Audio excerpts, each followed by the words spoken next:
Ce n'est pas une guerre, ce n'est pas une invasion. Et pourtant, une puissance est en train de redessiner les routes du commerce mondial. Ports, routes, chemins de fer. Et au cœur de cette stratégie, l'Afrique.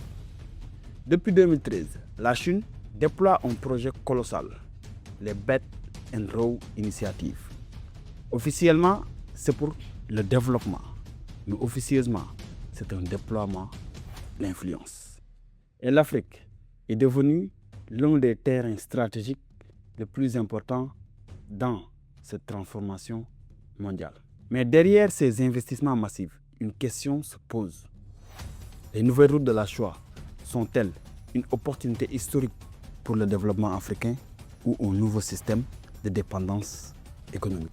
C'est qu'il y a quelque chose qui vient sur l'Afrique de l'Ouest, que j'ai appelé l'hiver noir. L'hiver noir. Le projet des nouvelles routes de la soie est lancé en 2013 par le président chinois Xi Jinping. L'objectif est extrêmement ambitieux. Créer un immense réseau d'infrastructures reliant l'Asie, l'Europe, le Moyen-Orient et l'Afrique. Ce projet comprend ports maritimes, corridors ferroviaires, autoroutes transcontinentales, pipelines énergétiques et réseaux numériques. Selon plusieurs estimations de la Banque mondiale, les investissements liés à ce projet pourraient dépasser 1 000 milliards de dollars à l'échelle mondiale.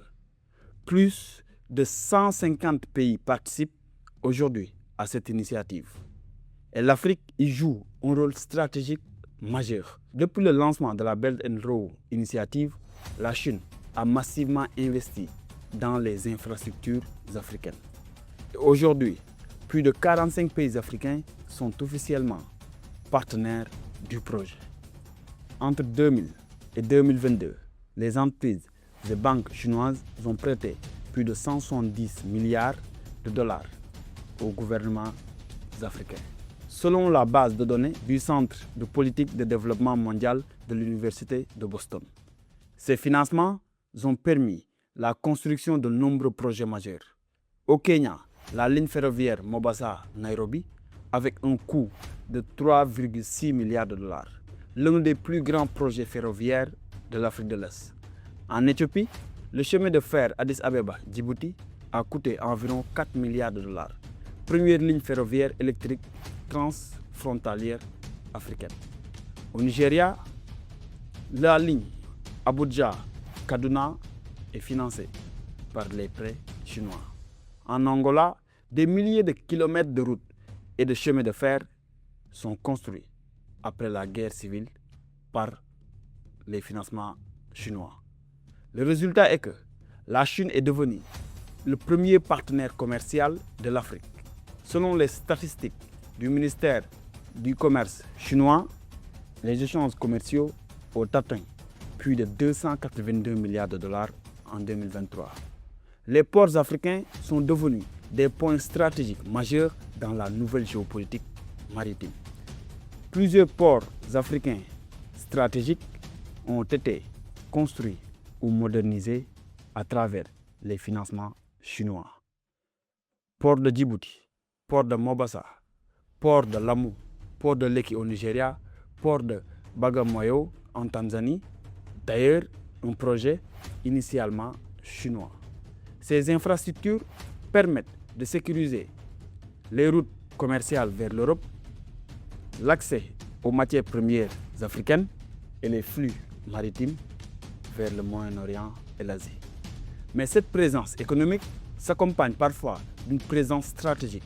À Djibouti, par exemple, la Chine possède sa première base militaire à l'étranger, inaugurée en 2017.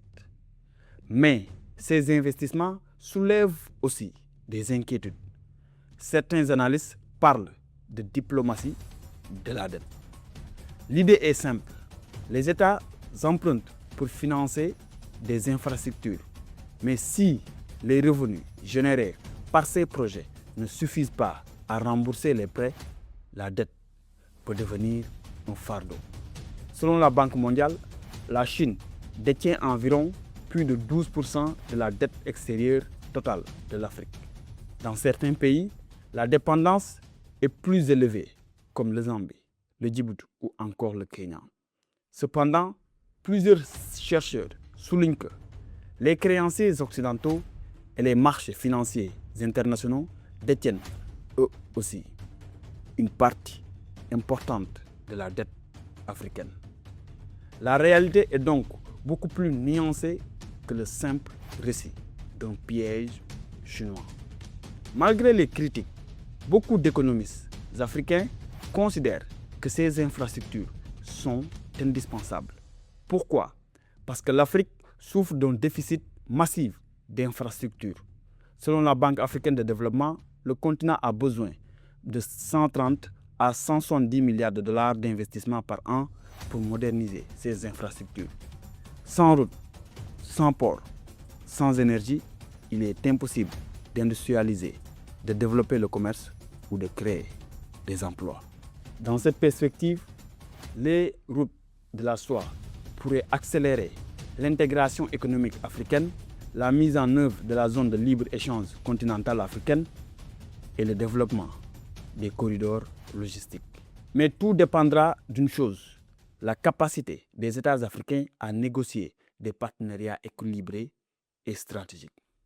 En somme, les nouvelles routes de la soie sont peut-être l'un des projets géopolitiques les plus ambitieux du XXIe siècle. Et l'Afrique est aujourd'hui au cœur de cette transformation mondiale. Mais l'histoire nous rappelle une chose, les infrastructures peuvent être un moteur de développement ou un outil d'influence stratégique.